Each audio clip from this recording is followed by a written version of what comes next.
नमस्ते साथीहरु, आज मिति 2082 असोज 30 गते म श्रीजंगा गाउँपालिका वडा नम्बर 7 खेवाङबाट चाहिँ याङबर गाउँपालिका फलैचा 5 थर जाने क्रममा चाहिँ यो सिदिङमा गाउँपालिका नीलगिरी साइडबाट देखिने कुम्भकर्ण हिमालको चाहिँ थोरै भिडियो क्लिप लिएको छु। तपाईहरु देख्न सक्नुहुन्छ, म यहाँ देखाउँछु। बिहानको समयमा 7:45 मा देखिने यो कुम्भकर्ण हिमालको दृश्य हो। एकदम चिसो बतास चलिरहन्छ।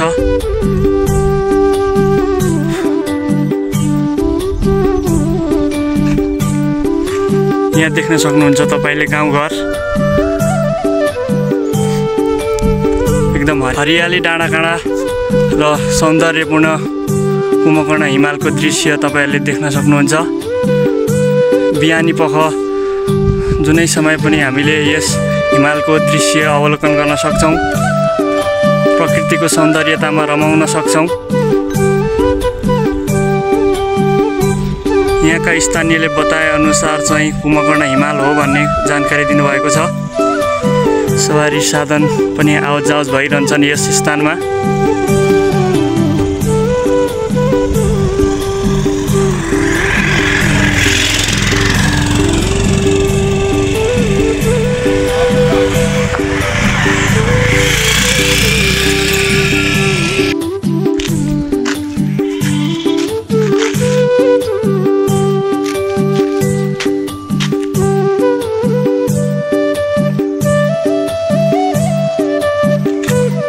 त्यसपछि यहाँ रहेको छ एनसिएलको फौजी टावर, जसले चाहिँ इन्टरनेटको पहुँच साब्लाखु खेवाङ मेलेसम्म पुर्याएको छ र फौजी सेवा विस्तार गरेको छ। एकदम हरियाली छ। अरूभन्दा पनि हिमालको दृश्य चाहिँ एकदम सौन्दर्यतापूर्ण रहेको छ। देख्न सक्नुहुन्छ यहाँ। यो कुन हिमाल भन्नुहुन्छ नि? कुम्भकर्ण हिमाल। कुम पनि देख्न सक्नुहुन्छ तपाईले।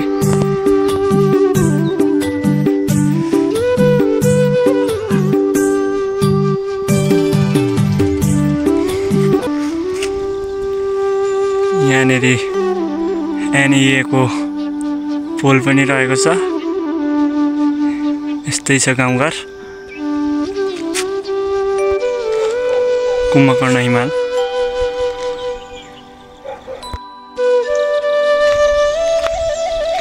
सडकको अवस्था यस्तो रहेको छ। खेवाङतिर जाने सडक।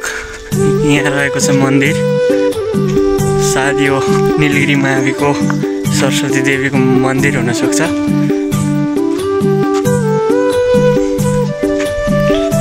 घाम लागेको छ है त।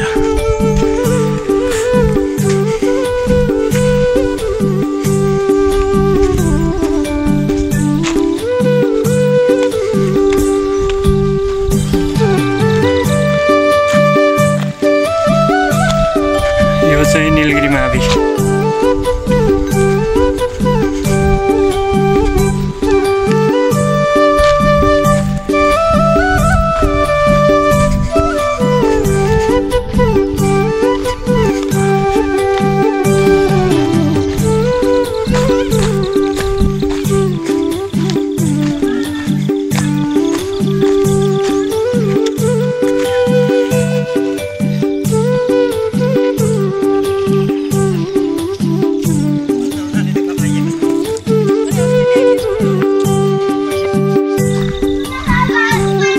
नीलगिरी मावि साइडमा छु।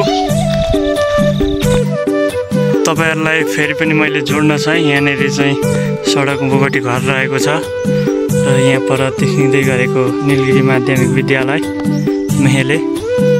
यो नीलगिरी मेहेले यो चाहिँ फावटारको पुल लगभग 3-4 वर्ष अगाडि बनिएको भन्नुपर्छ। यहाँ पर चाहिँ यो फावटारको गाउँ हो। साइडमा खेत छ। यहाँ देख्नुहोस् तपाईहरु। यो चाहिँ साँगो रहेको छ। घरहरू पर देखिँदैछन्।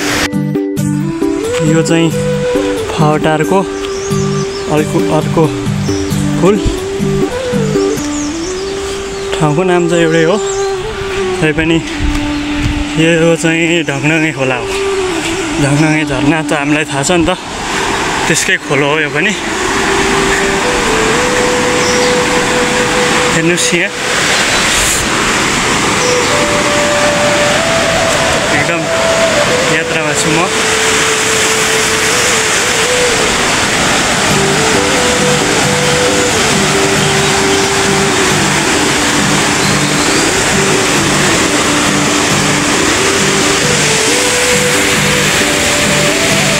हेर्नुहोस् खोला, अलैँची पनि रोपिएको छ।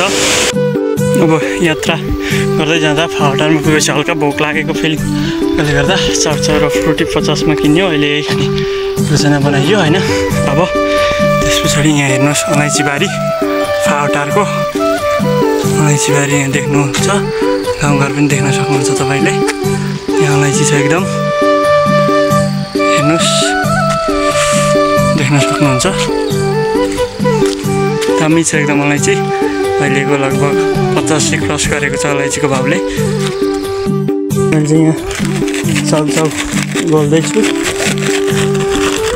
चाउचाउ खाने मिठै गरिएको खाले। भोक लागेको बेला चाहिँ यो बजारे खाद्य वस्तु पनि मिठो पो हुँदो रहेछ त। म अहिले चाहिँ मिठो हुन्छ नि भोक लागेको बेला चाउचाउ गोलिँदैछु, अब खाइन्छ। अब म यता जाँदैछु अहिले, अब चुम्बुङतिर जानुपर्ने हुन्छ। म तपाईँहरूलाई जोड्दै जानेछु है। यो चाहिँ चुम्बुङ पुछारको बस्ती है त। अब यहाँदेखि उकालो लागिन्छ हामी, सर्टकट बाटो, गोरेटो बाटो। यो चुम्बुङ पुछारको बस्ती हो, हरियाली एकदम छ।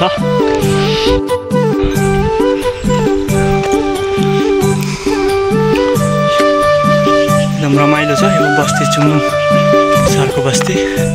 सडक यस्तो छ है त। ल साथीहरू, म अहिले चुम्बुङ आइपुगेको छु। यो यता फाउटारबाट आउने गाडीको बाटो, यो चुम्बुङको गाउँघर।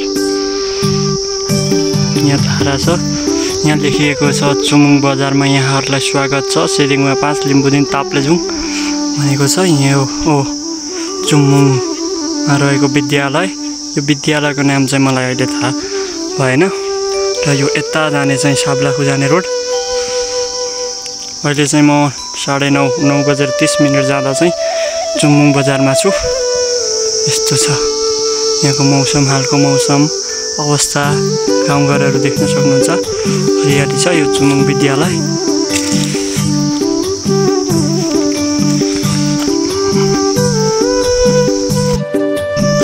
हाल चाहिँ म चेङथापु जाने क्रममा चाहिँ चुम्बुङ बजार विद्यालय परिसरमा छु अहिले है।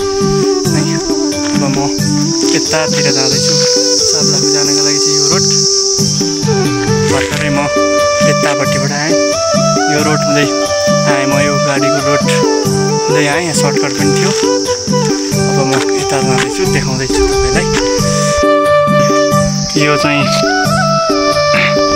प्लेग्राउन्ड हुनुपर्छ यस विद्यालयको। एकदम राम्रो राम्रो डिजाइनहरू गरेको रहेछ। यहाँ राष्ट्रगान लेखिएको रहेछ, एकदम फुलले ढकमक्क बनाइएको रहेछ त।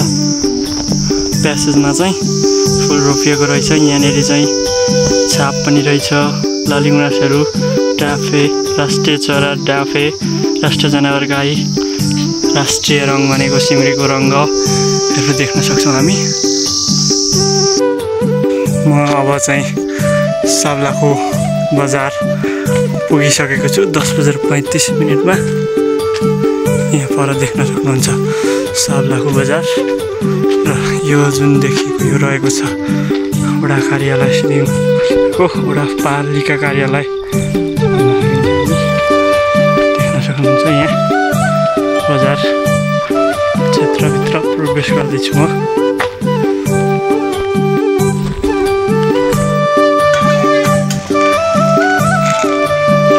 साब्लाखु बजार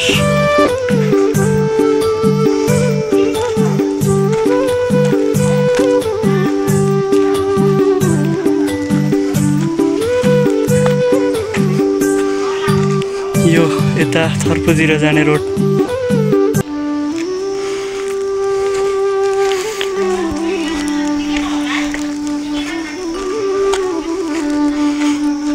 10:41 मा म साब्लाको बजारमा छु। यो यता खेबाङबाट आउने रोड, यो यता सिदिङमा गाउँपालिका आङखोपतिर जाने रोड। गेट पनि बनिसकेको रहेछ। यही हो है त, म जोड्दै जानेछु। ल म चाहिँ अहिले साब्लाको बजारबाट आङखोपतिर लागेको छु। मेरो यात्रा तीव्र रूपमा अघि बढ्दैछ। साब्लाको बजारलाई चाहिँ मैले छोडिसकेँ। अब म आङखोपतिर जाँदैछु है त। यो बजारलाई मैले छोडिसकेँ, यता जाँदैछु म है त। यो चाहिँ चाराने बर रहेको छ। यस बरलाई चाहिँ चाराने बर भनिन्छ है त।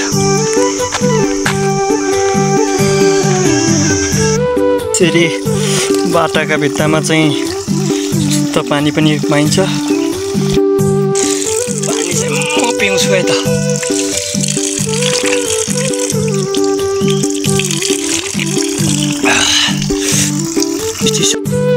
फेरि पनि मैले तपाईँलाई जोड्न चाहेँ। यो चाहिँ गाउँको नाम थुङ्रोमा हो।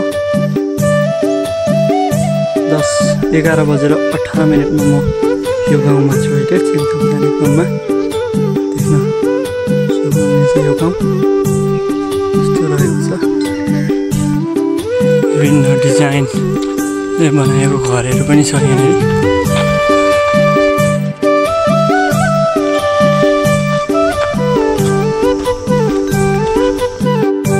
यहाँ पनि तपाईँहरूले घरहरू देख्नुहुन्छ।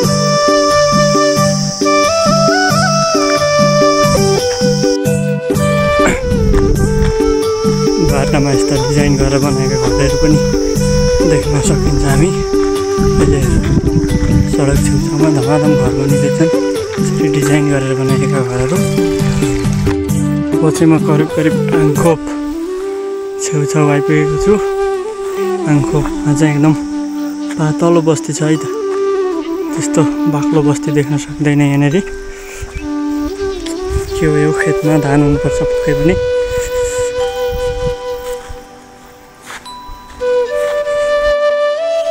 म चाहिँ आङखोपमै छु अहिले। पातलो बस्ती छ। घरहरू देख्न सक्नुहुन्छ तपाईँले आङखोपको। अब यहाँदेखि ओह्रालो झर्नुपर्ने हुन्छ है मान्छे। यस्तो छ। यता साब्लाकोबाट आउने बाटो। यो भनेको चाहिँ कुटी डाँडा भन्छन् क्या यहाँनिर चाहिँ। यहाँको स्थानीयले चाहिँ यो कुटी डाँडा भन्ने नाम हो गाउँको। यहाँ पारिपट्टि खोलो, यहाँ परतिर हाइड्रोबाट पावर पनि उत्पादन हुँदैछ। ल म चाहिँ यो कुटी डाँडा भन्ने ठाउँको चाहिँ यहाँ पुलमा आएर चाहिँ यहाँ पार्टी बनिया छ। धेरै भएको छैन यो बनिएको। यो पुल पनि लगभग 2-3 वर्ष अगाडि आएको बाढीले बगाएर लगेको थियो। रतिर गाउँघर छ। म यहाँ पुलमा हिँड्दैछु।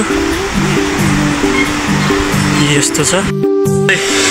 गर्मी छ, क्याप नलाउँदा पनि टाउको दुख्छ भन्नु पऱ्यो नि त होइन। पुलमा छु है म। यस्तो छ यहाँनिर। 12-23 को समयमा म यहाँ छु। देख्न सक्नुहुन्छ तपाईँहरूले। यहाँ पार्टी रहेको छ। अब यहाँ शीतल ताप्नको लागि बनाइएको छ यहीँ। यो घर चाहिँ कस्तो क्या खोलाले तान्ने ठाउँमा बनाएको रहेछ। म चाहिँ यता जानुपर्छ। यहाँनिर बोर्ड पनि राखिएको छ। देख्न सक्नुहुन्छ बोर्ड राखिएको छ यहीँ। सिदिङमा गाउँपालिका सुरुङखिमबाट हेर्नुहोस्। यहाँ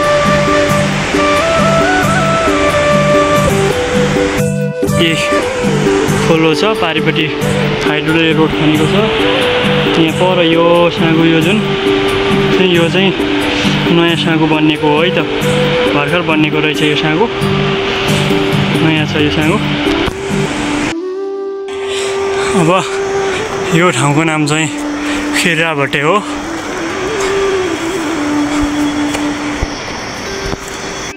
एउटा विद्यालय पनि छ। यो विद्यालय मलाई विद्यालयको नाम थाहा भएन। यस्तो छ खिराभटेको बस्ती। उतिर जाने रोड पनि रहेछ। यहाँ खोला छन्। बस्ती यस्तो रहेको छ खिराभटेको।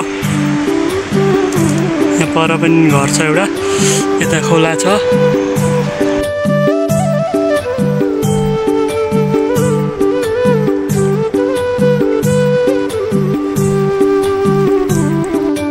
चाहिँ यो के चाहिँ हो भन्दा अदुवा हो कि के हो छुट्याउन चाहिँ सकिएन। र पनि यहाँ गरैभरि रोपिया रहेछ।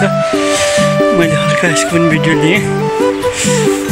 मैले छुट्याउन सकिनँ के चाहिँ हो यो भनेर। अदुवा हुनसक्छ पक्कै पनि। यो खोलाको बगर पनि हिँड्नुपर्छ है त। पहिले यहाँ राम्रो बाटो थियो। बाढी पहिलाले गर्दा बाटो बिग्रेर यस्तो भएको छ। स्या खोला भन्ने अरे क्या यसको नाम चाहिँ। अब म चाहिँ यता नतरी यताबाट पनि पुगिन्छ पुग्न त। तर म यतै जाने सोचमा छु। यतै जान्छु म। यहाँ फेरि पनि सुवा खोलाकै अर्को साँगो धामनरीका बीचबाट बनाएको रहेछ। यहाँ देख्न सक्नुहुनेछ। यो साँगो म तर्दैछु है। यस्तो छ खोला। त्यहाँ अमलाको बोर्ड छ।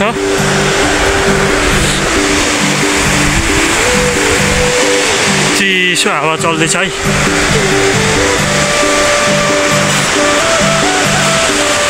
एकदम क्या गर्मी छ। चिसो हावा चल्दैछ। ल अब म यहाँ तरिसकेको छु। त्यहाँ यस्तो छ सिन। त्यहाँनिर चाहिँ पार्टी रहेछ है। पार्टी छ त्यहाँ चाहिँ रहेको छ नुवाखोला साँगो। नुवाखोलाको साँगो ताप्लेजुङ जिल्ला र पाँचथर जिल्ला जोड्ने। यसको आदि पुगेपछि हुन्छ। आदि भयो पनि होला है त। यहाँदेखि उता ताप्लेजुङ जिल्ला सेदिङबा गाउँपालिका हो। यता भनेको पाँचथर जिल्ला याङबरा गाउँपालिका पर्छ। यो त्यस्तो साँगो हो। हेर्नुहोस् यहाँ मानिस ल्याएर डढाउने पनि गरिन्छ है। मानिसको सब यहाँ चाहिँ देख्न सक्नुहुन्छ। म अब पाँचथर जिल्ला प्रवेश गरिसकेको छु।